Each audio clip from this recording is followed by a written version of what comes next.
जफर इस्लाम साहब, आप अभी भी ये मान रहे हैं कि ये जो तीनों लड़के थे जिन्होंने आरोप लगाया कि उनको कुचलने की कोशिश की गई, अंदर से इशारा किया गया अरविंद केजरीवाल की तरफ से ड्राइवर को कि इनको कुचल दो, ये तीनों बीजेपी के कार्यकर्ता हैं या नहीं है? तीनों का आपराधिक बैकग्राउंड है या नहीं है? बता दीजिए। देखिए, ये नागरिक हैं, ये नागरिक हैं। अब नागरिक को अधिकार है पूरे तौर से कि कुछ भी बात में बोल रहा प्रोटेस्ट कर सकते हैं, गुंडों को बचा रही है भारतीय जनता पार्टी। गुंडों के साथ खड़ी है भारतीय जनता पार्टी। गुंडों के साथ खड़ी है भारतीय जनता पार्टी। फिर सुनिए, अभी मैं बोल रहा हूँ। अभी अनुराग जी अभी तो हमको बोल रहे थे, बीच में अनुराग जी देखिए, अनुराग जी आपके समय में खामोशी से सुन रहे थे। अरे भाई, सजा जफर इस्लाम, केजरीवाल भी है। जफर इस्लाम बोले आपका नहीं है क्या? सजा याफ्ता कि आप सजा याफ्ता अपराधी के साथ खड़े हैं और केजरीवाल नहीं, फिर झूठ बोल रहे हैं, फिर झूठ बोल रहे हैं, जमानत में बाहर, फिर झूठ बोल रहे हैं, फिर दारू का धंधा नहीं किया तो सजा याफ्ता हो गए। आपको कानून की जानकारी है कि नहीं है? अगर जमानत में कोई बाहर है तो सजा याफ्ता हो गए। अरे नहीं, सजा याफ्ता। आप पहले माफी मांगिए। सजा याफ्ता कैसे कहा? आप पहले माफी मांगिए। सजा याफ्ता कैसे कहा? आप पहले माफी मांगिए। सजा याफ्ता कैसे कहा अरविंद केजरीवाल जी को? आप पहले माफी मांगिए, फिर मैं तड़ी पार कहूंगा तो आप भागेंगे यहाँ डिबेट से। मैं तड़ी पार कहूंगा तो आप डिबेट से भागेंगे। आप माफी मांगिए पहले। आप पहले माफी मांगिए। आपने गलत शब्द का प्रयोग क्यों किया? आप पहले इस बात के लिए माफी मांगिए। आप पहले इस बात के लिए माफी मांगिए। गलत शब्द का प्रयोग क्यों किया? आप पहले इस बात के लिए माफी मांगिए। गलत शब्द का प्रयोग क्यों किया? इसने जिस लोगों दोनों आपका समय बर्बाद करेंगे, जनता का समय बर्बाद सजा याफ्ता कैसे कहा? सजा याफ्ता कैसे कहा? पहले माफी मांगिए। आप पहले माफी मांगिए। सजा याफ्ता कैसे कहा? गुंडों को बचाती है भारतीय जनता पार्टी। हाथरस केस में भी गुंडों को, बलात्कारियों को बचा रही थी।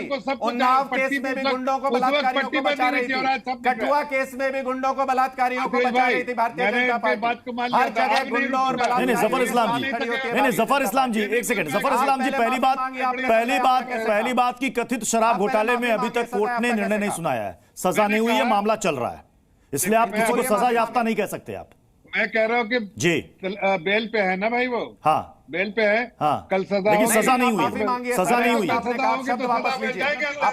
आप शब्द वापस लीजिए। अरे ठीक है, आप शब्द वापस लीजिए अपने। लेकिन अपने बारे में तो बताओ, कितने लोग वहां पर जेल में हैं? आपके आप पहले आप शब्द वापस लीजिए। कोई पहले पहले शब्द वापस लीजिए अपने। मैं बोल रहा केजरीवाल, आप पहले शब्द वापस लीजिए। आपने झूठ बोला, झूठ बोलते हैं, डेरोगेटरी स्टेटमेंट दिया है, फर्जी बयान दिया। गुंडों की पार्टी भारतीय जनता पार्टी है।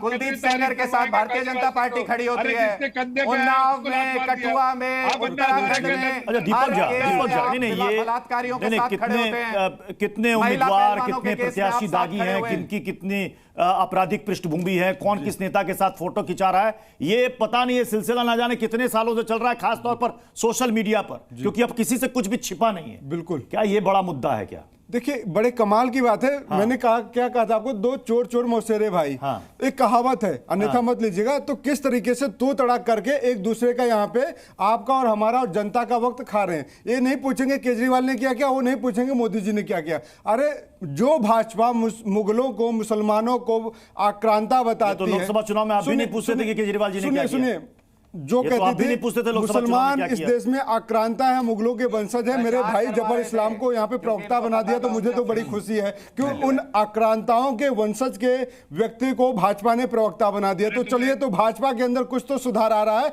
या भाजपा दोहरा चरित्र अपना रही है। मुगलों आक्रांताओं के वंशज आप क्या कह रहे हैं, इसका क्या मतलब है?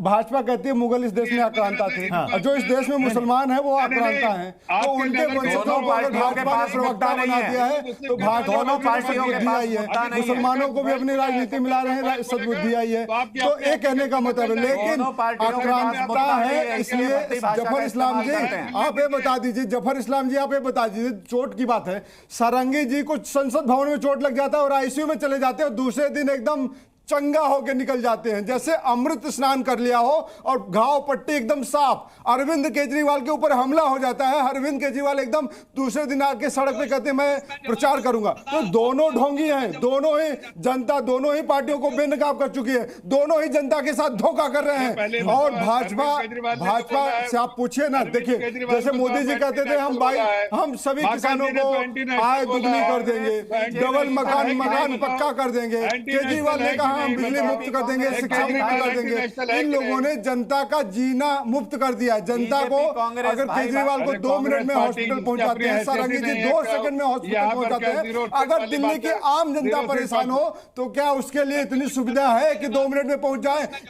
एक सेंट्रल विजिलेंस का रिपोर्ट है 2020 का कि 6113 रूम बनवाना था इनको स्कूल का, और इन्होंने बनवाया सिर्फ 4000 और बिल दिया 7137। दानिश कुरैशी एआईएमआईएम कह रही है कि हम बिल्कुल न्यूट्रल होकर के चुनाव लड़ रहे हैं, लेकिन दावा तो था कि कम से कम 12 से 20 सीटों पर उम्मीदवार उतारेंगे, लेकिन 2 ही पर उतारा। लेकिन वो ऐसी सीटें हैं जहां पर बीजेपी हमेशा नंबर 2 पर रही है।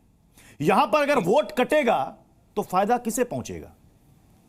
देखिए, मैं आपको एक बात बता दूं कि वोट कटेगा और फायदा किसे पहुंचेगा, तो फिर आप एक काम करिए, इलेक्शन कमीशन को आप एप्लीकेशन रख दीजिए कि इस देश में सिर्फ 2 ही राजनीतिक पार्टी रहेगी, एक कांग्रेस और एक बीजेपी, बस ये दोनों की मिली भगत चलती रहेगी। मैं जवाब दे रहा था अरविंद केजरीवाल जी। अरविंद केजरीवाल पे सजा याफ्ता पे बात कर रहे थे आम आदमी पार्टी के प्रवक्ता ढांडा साहब।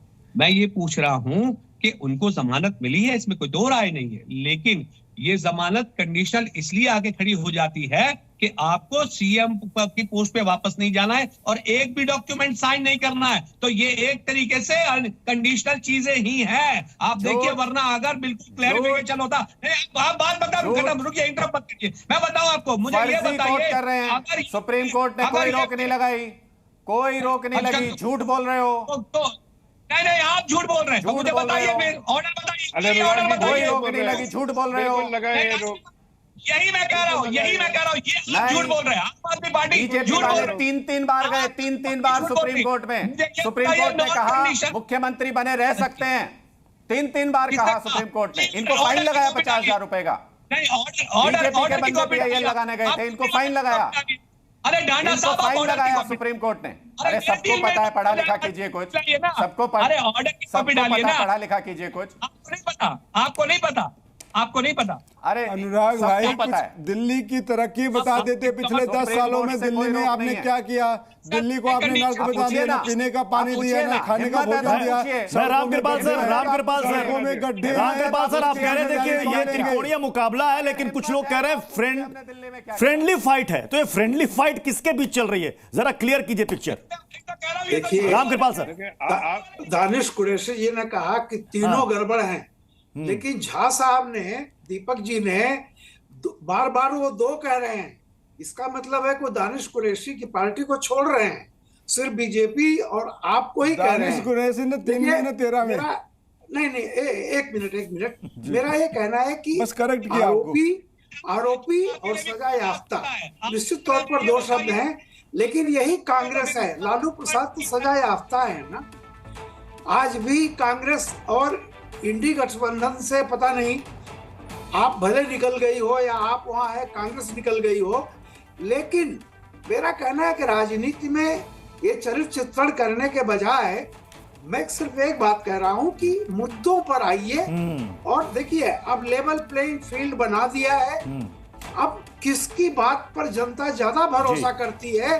क्योंकि सबने दुकान लगा दी है, सब कह रहे हैं कि तुम हमें वोट दो, हम तुम्हें नोट देंगे। अब किसके वादे पर जनता ज्यादा यकीन करती है? दिल्ली की जनता बहुत समझदार है, बहुत स्मार्ट है।